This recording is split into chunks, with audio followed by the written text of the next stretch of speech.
प्यारी जता कर टूटे गए हम, प्यारी जता के टूटे गए हम, प्यारी जता।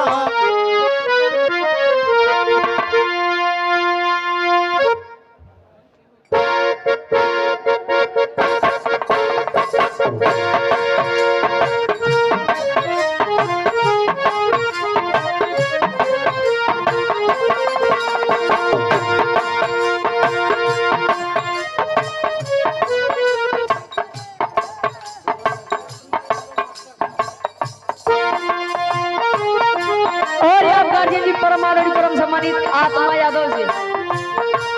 मास्टर साहब यानी गुरु जी के द्वारा 200 रुपए का महान आशीर्वाद। लड़का कहे स्वार्थी दुनिया में बिना स्वार्थ के केहू से जुड़े आज के समय में नहीं चाह। आज हमारा स्वार्थ है तो हम लोगों के साथ दोनों दिन हमारा स्वार्थ खत्म हुई दिन कहा जाएंगे कुछ है तब पता ये आप लोगों के स्वार्थ में जो हारे आया है। लड़का कहे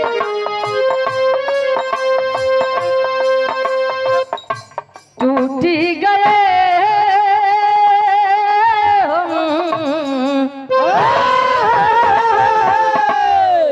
भैया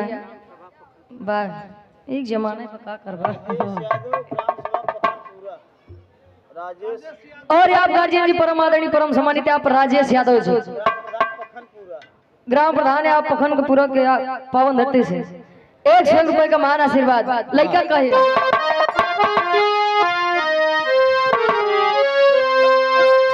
अरे टूटी गए हम, टूटी गए हम, प्यारी जता कर टूटे गए हम, प्यारी जता के टूटे गए हम, प्यारी जता के। लड़का कहे पत्थरी दिल से, पत्थरी दिल से दिल को लगा के टूट गए हम, प्यारी जता के टूट गए हम, प्यारी जता के टूट गए हम, प्यारी जता के। पत्थर दिल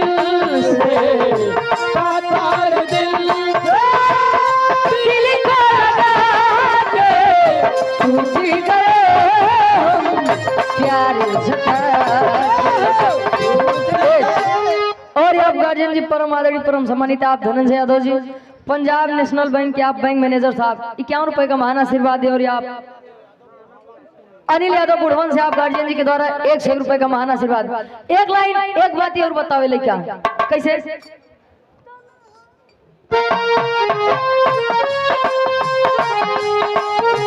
कहे तन्हाई में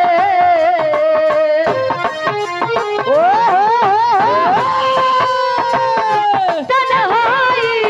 में छोड़ दिया है,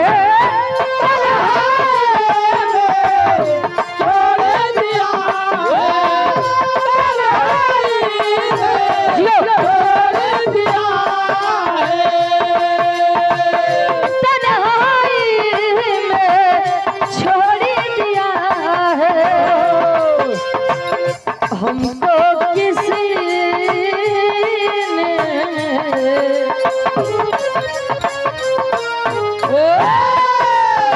बड़े भैया आप धर्मेंद्र यादव जी शोहर के फरमाइश में हो जाता भैया 100 रुपए का महान आशीर्वाद कहे हमको किसी ने अपना बना के, हमको किसी ने अपना बना के, हमको किसी ने अपना बना के। पत्थर दिल से, पत्थर दिल से दिल को लगा के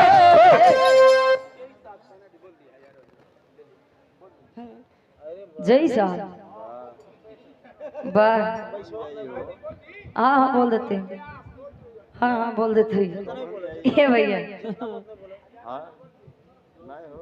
क्या बात है ये जायदा हो ढेर सारा मैं पुरस्कार हाँ चना चना डी हाँ हाँ चना डी हम तो सोचे दूसरे से ये भैया एक बात आखिरी लाइन लड़का कहे विजय भैया खाते बाबा खास हाँ हाँ हाँ आवा किसने दिया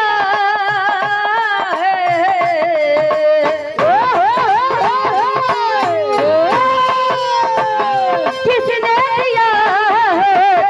ये मत पूछो किसने दिया ये मत पूछो किसने दिया ये मत पूछो किसने दिया ये मत पूछो दिल में रखा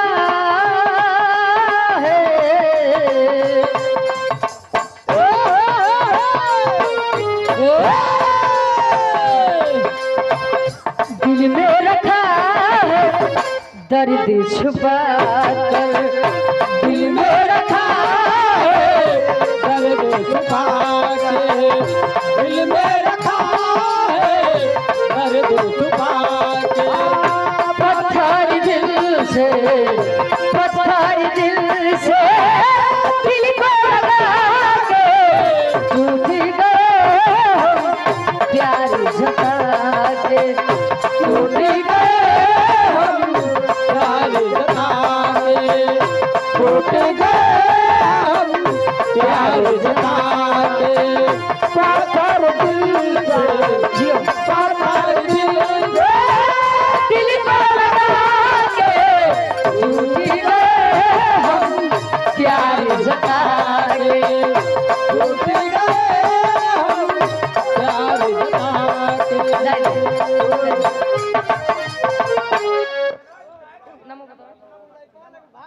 अरे जाए दे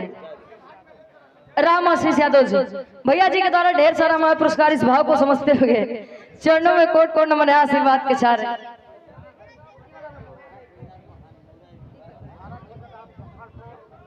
बोलन ठेकेदार साहब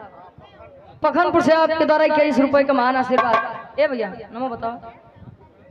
अरे नहीं दादा लिए रहे जाए दे लाल जी यादव प्रधान जी उचरा से आपके द्वारा 100 रुपए का महान आशीर्वाद ए भैया सोहर के फरमाइश बा इन लोकगीत में लोकगीत हो जाए सोहर हो जाए अब